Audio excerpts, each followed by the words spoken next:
Bien, chers amis, bonjour. Permettez-moi encore une fois de revenir sur cette douleur immense qui nous accable tous en Israël. Cette guerre de Gaza qui a été en fait l'aboutissement d'un long processus de détérioration des valeurs morales, des valeurs éthiques, des valeurs de justice, non seulement dans le monde entier, mais aussi, et j'allais dire même surtout, dans notre propre pays, en Israël. Il y a eu, si vous voulez, déjà des conditions qui ont été placées, qui ont été posées. Ces conditions, on va très rapidement, d'une manière très synthétique, les annoncer, les énoncer. D'abord, il fallait évidemment des décennies de désinformation dans les presses, les télévisions, dans les masses médias d'une manière générale, puis dans les réseaux sociaux. Il a fallu tout simplement déshumaniser Israël, de manière à porter la haine jusqu'au bout. Deuxièmement, il a fallu aussi, évidemment, financer tout cela. Financer tout cela. Ce financement, évidemment, vient de certaines élites, pas de toutes bien sûr, de certaines élites qui déjà dans les années 1920, et là je cite un auteur absolument prolifique, extraordinaire, qui est aujourd'hui très très connu et très moderne, M. Stefan Zweig, dans son livre Le Monde d'hier, je le montre, regardez, il s'agit d'un livre, évidemment, Le Monde d'hier, en livre de poche, que tout le monde peut acheter, n'est-ce pas? Et qu'est-ce qu'il disait, M. Stefan Zweig? Il disait que, attendez, il était reparti à Vienne, il était reparti à Berlin, après avoir fait toutes sortes de séjours en Suisse, à Paris, beaucoup à Paris, mais aussi en Extrême-Orient. Il revient à Vienne et à Berlin. Et nous sommes, si vous voulez, dans les années 1919, 1920, 1921. Et qu'est-ce qu'il dit, monsieur Stefan Zweig? Je dis ça de mémoire, dans son livre, évidemment, Le Monde d'hier, de monsieur Stefan Zweig. Il dit, pendant la grande inflation allemande des années 20, où il y avait véritablement une hausse des prix absolument incontrôlable et incontrôlée, où la monnaie était complètement réduite à néant, où les parités monétaires étaient tout simplement effondrées les unes par rapport aux autres. Les gens mouraient dans les rues de faim. Les gens mouraient par tout simplement l'indigence. Les gens souffraient évidemment de la faim, mais aussi de la maladie. Et voilà que des camions neufs, dit M. Stefan Zweig, avec des jeunes extrêmement bien habillés, très policés, avec des gourdins, qui rentrent dans les villes et qui commencent à détruire les magasins. Alors M. Stefan Zweig, avec évidemment un rayonnement de son âme, mais qui les finance, disait-il? Qui finance ces gens-là? Nous sommes en train de mourir de faim, et voilà des gens qui viennent, policés, haineux, fondamentalement des guerriers, formés pour cela, et qui commencent à détruire les magasins et casser notamment certains magasins juifs. Mais qui sont-ils? Qui finance cela, dit M. Stefan Zweig. Le problème est aujourd'hui le même. Qui finance le Hamas? C'est bien beau cet Occident qui aujourd'hui se dit solidaire d'Israël. On voit des drapeaux partout, notamment la Tour Eiffel. C'est bien beau, évidemment. Des drapeaux israéliens, nous sommes frères d'Israël. Mais attention, pendant des années, des décennies, La haine d'Israël a été véhiculée dans les médias, partout, y compris en Amérique, surtout en Amérique, par des médias éhontés, financés par ces gens-là. Il y a eu une sorte, si vous voulez, de préparation psychologique de la haine. Une sorte de préparation fondamentale de la déchéance humaine. Bien entendu, ce ne sont pas des êtres humains. Un être humain ne fait pas ça. Quand je parle d'être humain, je parle descendant d'Adam Arishon, bien entendu. On le sait, dans le Zohar, c'est écrit, bien entendu, que le vendredi matin, Parashat Bereshit de cette semaine, lors de la création du monde, Akadosh Baruch Hu a créé des animaux ayant visage, ayant forme humaine, hommes et femmes. Qu'est-ce que c'est qu'un animal? Un animal, c'est un individu, homme et femme, qui n'a pas la capacité de se connecter à Hachem, de se connecter véritablement et de comprendre qu'il y a un plan d'ensemble. Ce qu'il veut, c'est vivre sa vie, rigoler. Regardez ce que dit M. Stefan Zweig à la page 368. Regardez ce que dit M. Stefan Zweig à la page 368 de son livre, je répète, Le monde d'hier. Regardez. Je crois connaître assez bien l'histoire. Je cite, ça va être un peu long. Et regardez ce qu'il a écrit en 1920. Ça veut dire juste avant la montée du nazisme. Juste avant la montée d'Hitler au pouvoir. Regardez comment que les choses se passent. Regardez la pédagogie divine de l'histoire.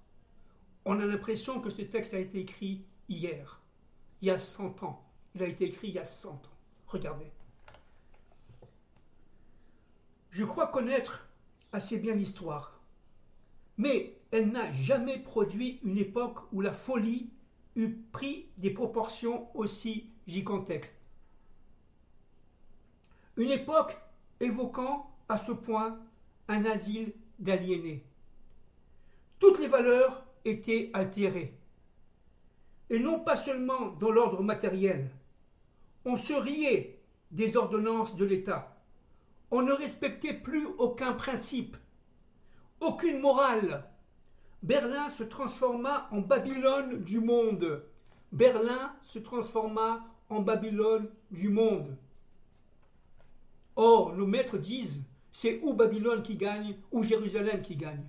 Bien entendu, ça sera Jérusalem. Entre parenthèses. Je continue à citer. Bars, parcs d'attractions, débits d'eau de vie, poussés comme des champignons. Il s'avéra que ce que nous avons vu en Autriche n'était qu'un modeste et timide prélude à ce chaos, car les Allemands mettaient dans la perversion, écoutez bien s'il vous plaît, toute leur véhémence et tout leur esprit de système. Chaque lycéen, je saute évidemment, chaque lycéen voulait gagner de l'argent. Et dans les bars obscurcis, on voyait des secrétaires d'État et de grands financiers caresser tendrement et sans la moindre honte des matelots ivres. Même dans la rue de Suétone, on n'a pas connu des orgies comparables à ce que je vis. Au bal de travestis de Berlin, où des centaines d'hommes en vêtements de femmes et des femmes en habits d'hommes dansaient sous les regards bienveillants de la police. Ça vous rappelle rien cela, chers amis? Ça a été écrit il y a 100 ans, juste avant le nazisme. Dans cette chute de toutes les valeurs, dit M. Stefan Zweig, une sorte de délire saisit justement les milieux bourgeois, jusqu'alors inébranlables dans leur ordre. Regardez ce qu'il dit il y a 100 ans. Les jeunes filles se vantaient d'être perverses. Être soupçonnées d'avoir encore à 16 ans sa virginité, aurait passé alors pour une injure dans toutes les écoles de Berlin. Chacun voulait pouvoir raconter ses aventures, et plus elles étaient exotiques, et plus elles étaient prisées. Mais ce qu'il y avait de plus important dans ce érotisme pathétique, c'est que tout y était absolument faux. Vous vous rendez compte ce qu'il est dit il y a 100 ans? Nous sommes avant le nazisme. Juste avant. D'accord? Nous sommes dans les années 1920-21 en Allemagne. Au fond, dit M. Stefan Zweig, toute cette orgie allemande qui éclata avec l'inflation n'était que fiévreuse singerie. On voyait bien à leur mine que ces jeunes filles de bonne famille bourgeoise auraient préféré porter de simples bandeaux plutôt que de se donner une tête d'homme aux cheveux bien plaqués. Partout, on ne pouvait méconnaître que cette surexcitation était insupportable à tout le peuple, que cet étirage quotidien sur les extenseurs de l'inflation lui brisait les nerfs. En secret, elle haïssait la République. Non pas parce que celle-ci aurait étouffé cette licence effrénée, mais, je finis, au contraire, parce qu'elle tenait la bride d'une main trop lâche. C'est exactement ce que nous vivons aujourd'hui. C'est exactement ce que nous vivons de nos jours. La guerre de Gaza, c'est, si vous voulez, la prédisposition, l'annonce d'une véritable guerre de Gaza dans l'universel. Ce que vit aujourd'hui, n'est-ce pas, Israël, c'est-à-dire le retour de Yom Kippour, par l'effet de surprise, par l'effet de désengagement. En Israël, on a pensé pendant plusieurs semaines passer aux vacances, à la fête. On a oublié que l'ennemi était tout simplement en attente de son heure. Et c'est exactement ce qui se passe au niveau de l'universel. Qui finance cela? C'est bien beau aujourd'hui de dire que nous sommes, nous, tel ou tel président, ami d'Israël, prêt à financer tout ce qu'a besoin Israël. Mais ça, ce n'est que ruse. Ce n'est que endormissement. Lorsqu'il y a eu la rencontre entre Ésaü et son frère, et quand Ésaü a embrassé son frère sur le cou, dit Rachi, il l'a embrassé pour le mordre. C'est-à-dire qu'il ne faut pas être dupe de nos faux amis. Il ne faut pas être dupe de cette expansion tout à fait, si vous voulez, médiatique de l'aide apportée à Israël. Parce que tout simplement, tout a été fait en cachette auparavant. Tout a été fait au niveau des jeunes, des écoles, et dans le monde entier. La perversion qu'a écrit et qu'a décrit très rapidement Stefan Zweig il y a 100 ans, à Berlin, à Vienne, eh bien, c'est ce qu'on vit aujourd'hui au niveau de l'universel. S'il y a eu un Yom Kippour, une guerre de Yom Kippour en Israël, il y a 50 ans, il est évident qu'il y aura un Yom Kippour dans l'universel.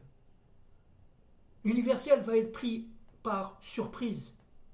Ça va être absolument terrifiant parce que nous sommes et nous avons été endormis par les médias pendant des années, des dizaines et des dizaines d'années. Nous avons été endormis par des lois sociales, soi-disant sociales, ou des lois économiques, soi-disant économiques, qui n'étaient absolument pas des lois d'équilibre, de satiété ou d'harmonie. C'était des lois de domination. Et lorsque on a compris cela, on a compris tout simplement qu'il y avait un plan de l'histoire secret de Dieu, bien entendu, qui va utiliser les forces du mal, malgré elles, parce que les forces du mal, elles ont organisé tout cela, et elles ont le sentiment, par le wokisme et par le transhumanisme aujourd'hui on dirait. Regardez, il y a 100 ans, c'est la même chose, avant la Seconde Guerre mondiale, avant le nazisme. Stefan Zweig a été le témoin, il n'était pas seul. Alphonse Daudet était aussi le témoin. Émile Verhaeren était aussi le témoin avant 1914, etc. Et j'en passe. Il y a et il y a eu, fondamentalement, des forces secrètes qui entendent, on répète, dominer par le mal, par l'obscurantisme, par la pénétration des consciences, par le cloisonnement, par la destruction de l'identité humaine, des forces qui viennent de l'au-delà, bien entendu, et qui entendent ici, dans notre monde, régner à la place de Dieu, régner à la place du divin. Eh bien, il faut comprendre une autre chose très importante. Il faut être à l'écoute des événements secrets, ne pas rester dans l'extériorité des événements. C'est ce qu'ils veulent, eux. C'est ce qu'elles veulent, ces forces-là. Elles veulent nous calmer, nous endormir, nous faire perdre notre identité d'Adam, de manière à tout simplement nous abattre le moment venu. Je répète, s'il y a eu une guerre de Yom Kippour pour Israël en 1973, le 6 octobre 1973 exactement, où il y a eu avant-hier un début de guerre à Gaza par surprise, tout cela organisé secrètement, bien sûr, par l'Iran. Mais qui finance l'Iran? Qui finance tout cela?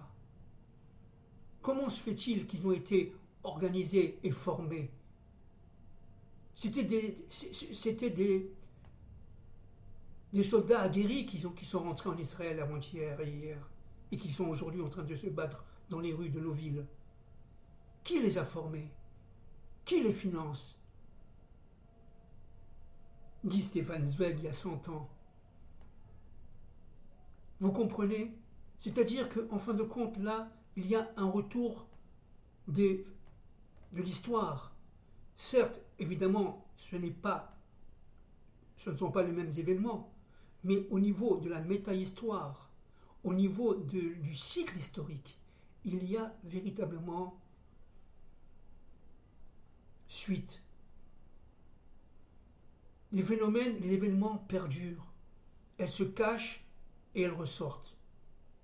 Ces forces se cachent et ressurgissent. Et actuellement, elles ont tout organisé depuis au moins 40 à 50 ans pour détruire Israël. Ce qui se passe et ce qui se passait à Tel Aviv, ce qui se passe et ce qui se passait dans les grandes villes en Israël contre effectivement telle ou telle procédure judiciaire, eh bien c'était tout simplement organisé par l'extérieur, par ces forces-là. Et donc, je ne parle pas évidemment des suiveurs, je ne parle pas des moutons, je parle des leaders, des gens qui ont été formés à la manipulation de masse. Ok?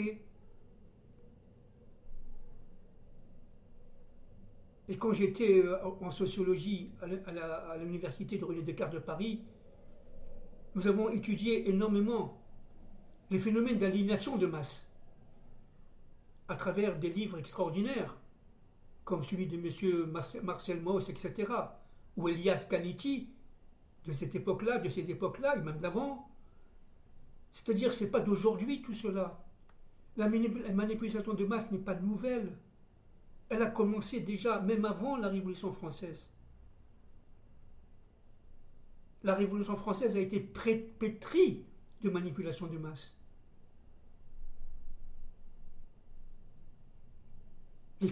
les bourgeois de l'époque, pardon, ont tout simplement financé une contre-révolution secrète qui allait manipuler ces pauvres paysans de l'époque qui étaient presque morts de faim, une famine éhontée, et qui tout simplement voulaient manger. Ils les ont armés et après, ils les ont utilisés.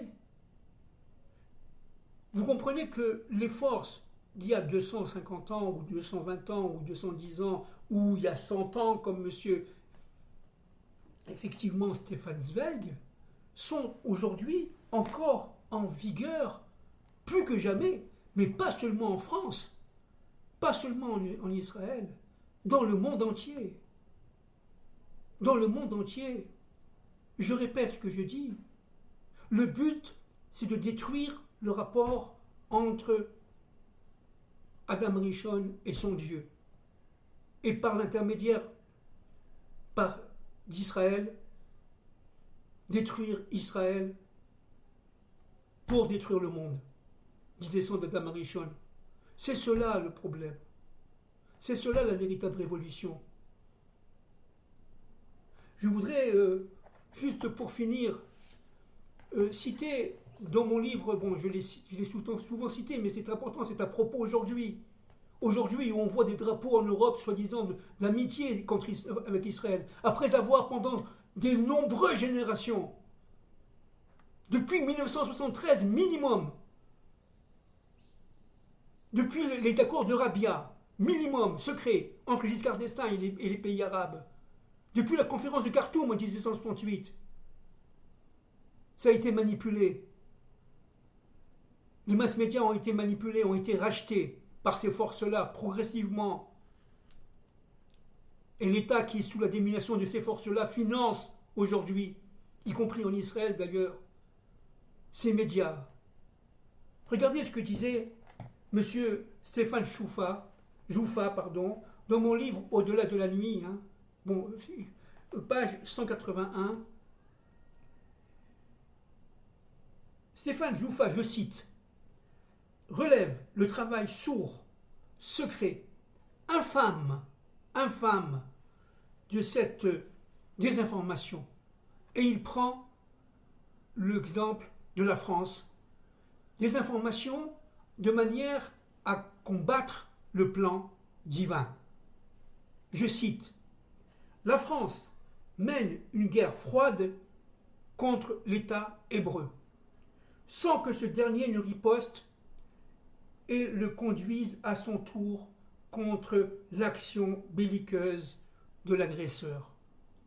L'objectif consiste à affaiblir Israël, afin que sa taille soit réduite, qu'elle abandonne une partie de sa capitale et qu'elle se retire sur des frontières absolument indéfendables, dit M. Stéphane Jouffat. Je continue. Les sources de cette guerre sont principalement de deux sortes, diplomatiques et médiatiques. En s'appuyant sur une agence de presse étatique et monopolistique, ainsi que sur un réseau de médias publics exagérément développé et financé, ça c'est moi qui le dis, tout le vocabulaire de l'ONU est par l'AFP, l'agence France Presse, évidemment dominée par ces forces-là, et reproduit tel quel dans la presse tricolore. Il n'y a plus de sens critique, regardez ce qu'on vit aujourd'hui, bien entendu, hein. L'expression sélectionnée par les généraux du Quai d'Orsay s'inscrit, entre guillemets, strictement dans cette dialectique. Cela commence par l'usage, je cite, excessif des mots colonie et colon. Cela représente que l'option guerrière choisie par le gouvernement français pour constituer la colonne vertébrale de sa théorie, donc de son offensive. En excluant les avions et les chars d'assaut, les seules armes de la guerre sont les mots. C'est seulement par les mots que la France tente d'isoler incontestablement Israël de la communauté des nations. Et ça, vous voyez, aujourd'hui, c'est redoutable.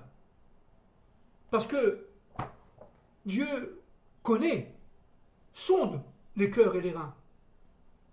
Il connaît parfaitement notre intériorité. Il sait qui sont les fourbes et qui sont les vrais amis d'Israël. Et il est en train tout simplement d'attirer ces fourbes vers la guerre, les uns contre les autres. C'est ça la guerre de Gog et Magog. À partir d'Israël, certainement, on le voit aujourd'hui. Mais c'est ça la guerre de Gog et Magog. Ils ont voulu détruire Israël. Eh bien, ils seront détruits, dit Dieu. Je leur demandais des comptes. Zacharia 13. Je les réunirai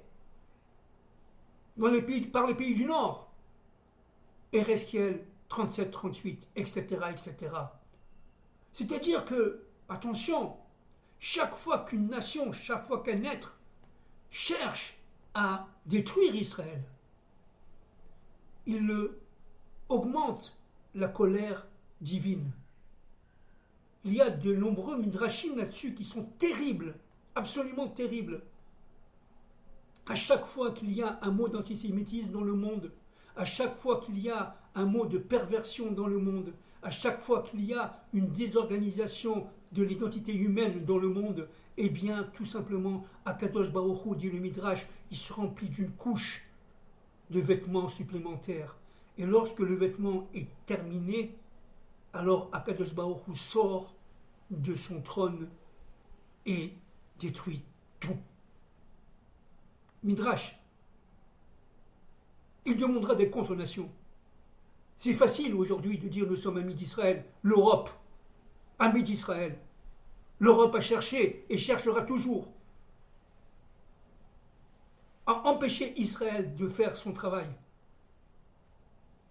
Et évidemment, ce n'est pas un discours politique, bien entendu. Ce n'est pas un discours politique, ni diplomatique. Je suis ni un politicien, ni un diplomate. Que Dieu m'en préserve. J'essaie tout simplement de comprendre le plan humain, négatif, néfaste, mortifère, par rapport au plan de Dieu. C'est tout.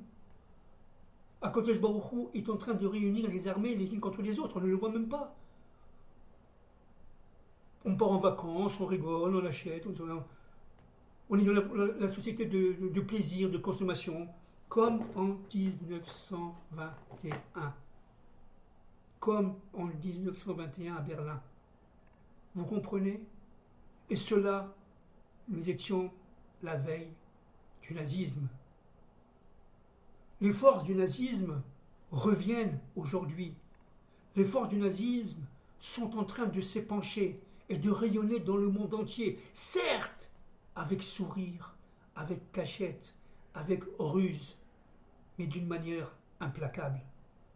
Il nous est absolument fondamental de comprendre que nous sommes en guerre. Nous sommes en guerre. Ce n'est pas Israël qui est en guerre contre les forces du mal. Le monde d'Adam et de Ève, qui entend se réparer, est en guerre contre les mondes d'obscurité. Le monde d'Adam et de Ève est un monde de tchouva. N'oublions pas qu'après la faute, Adam a fait tchouva devant Dieu. Une tchouva sincère, fondamentale. Et pendant 130 ans, il n'a pas connu de femme. La tchouva d'Israël, elle est perceptible déjà maintenant. La tchouva des nations aussi sera perceptible très vite lorsque le Kippour des nations va apparaître. Lorsque la guerre du Kippour des nations va apparaître, les nations vont comprendre. Pour l'instant, c'est l'endormissement total. Et pour finir, vous savez, je dis toujours cela, le Baal Shem Tov, qui était évidemment un des pères du chassidisme, qui était toujours en joie, Shabbat, pendant les fêtes, il dansait avec la Torah. Et un jour, un Shabbat, il a arrêté de danser. Il est rentré dans sa demeure Et à l'époque, les demeures étaient derrière les synagogues. Les demeures du Rav, du maître, étaient derrière les synagogues. Et ils ne voulaient pas en sortir. Juste le Shabbat, il rentrait, il montait à la Torah et repartait. Alors on lui a dit, mais qu'est-ce qui se passe? Rav, Baal Shem Tov, qu'est-ce qui se passe? Il lui a dit, je ne vous dirai pas. Et il repartait, il rentrerait. À force d'insister, il a commencé à parler. Il a dit, vous savez, à notre époque, évidemment, il y a plusieurs siècles, le peuple juif dort. Mais à la fin des temps de l'histoire, il sera dans un coma profond. Il sera dans un coma profond. Même les piqûres d'abeilles dans l'œil ne les réveilleront pas. Vous vous rendez compte? Le Baal Shem Tov, de mémoire bénie. C'est-à-dire que il faut comprendre que la situation, elle est très grave. Il faut se réveiller. Il faut se réveiller. Les nations sont sur la sellette. Nous sommes à la veille d'une guerre terrible. Comme la guerre était comprise par Stéphane Zweig, annoncée par Stéphane Zweig déjà dans les années 20. Tout se disloque, comme dans les années 20, avant le nazisme. Et je finirai par une anecdote incroyable.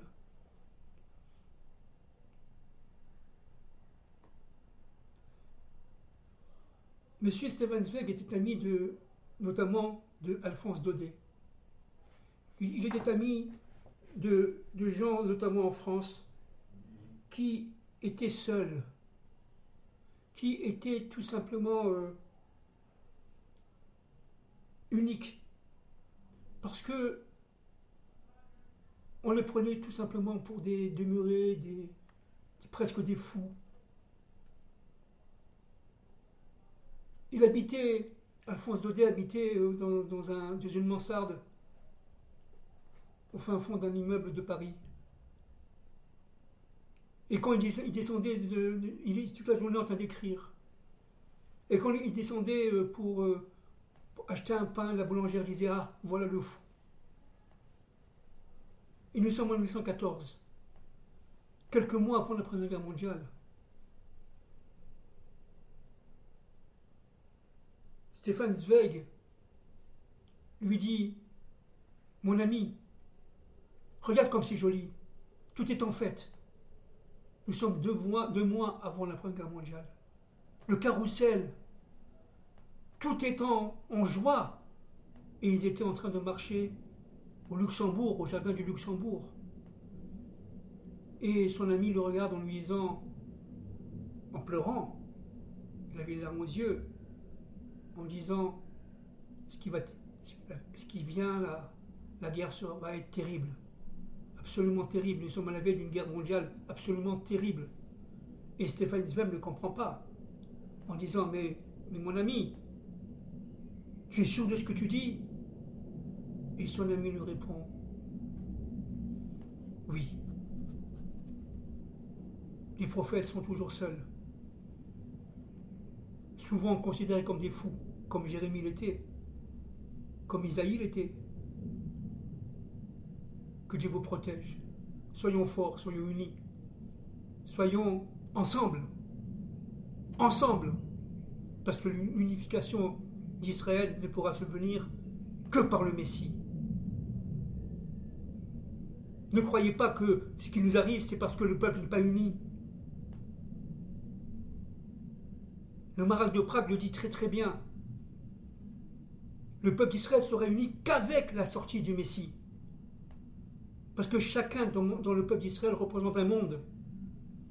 Et c'est seulement le Messie qui arrivera, sous les ordres de Dieu bien sûr, à réparer les fautes, à réparer nos malheurs et à reconstituer l'unité du peuple d'Israël avec son Dieu et l'unité de l'humanité, descendant d'Adam et de Ève avec son Dieu.